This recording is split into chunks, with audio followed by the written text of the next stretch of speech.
салом бинандагони хабар-тиҷи. Шӯрои уламои Тоҷикистон тасмими мазкурро ба вазъияти мавҷуд омада доир ба паҳншавии бемории сироятӣ рабт дода гуфтааст, ки зарурати муваққатан қатъи хондани намоз дар кишвари мо пеш омадааст. Ин ниҳод ҳамчунин аз таҷрибаи кишварҳои Исломии Арабистони Саудӣ, Туркия, Эрон ва Покистон мисол овардааст, ки намозгузориро дар масҷидҳо манъ карданд. Ҷумҳурии Қазоқистон, Қирғизистон ва Узбекистон низ чунин табдилро амалӣ карданд.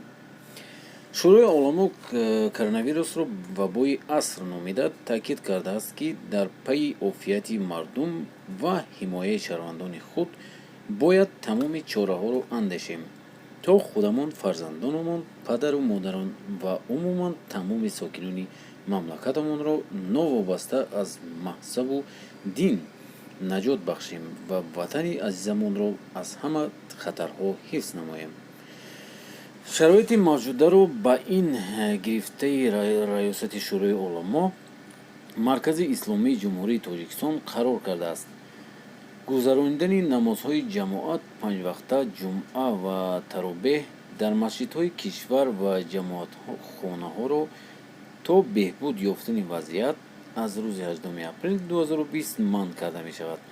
дар моҳи рамазон баргузор намудани ҳар гуна ҷамоат, таробеҳ, ифтор, идгардак ва дигар маъракаҳо манъ карда мешавад.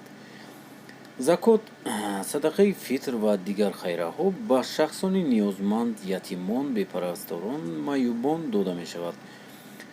шахсони сахватманд метавонанд садақа ва закоти худро барои пешгирии бемории сирояти мазкур ба суратҳисоби хазинаи махсус гузоранд.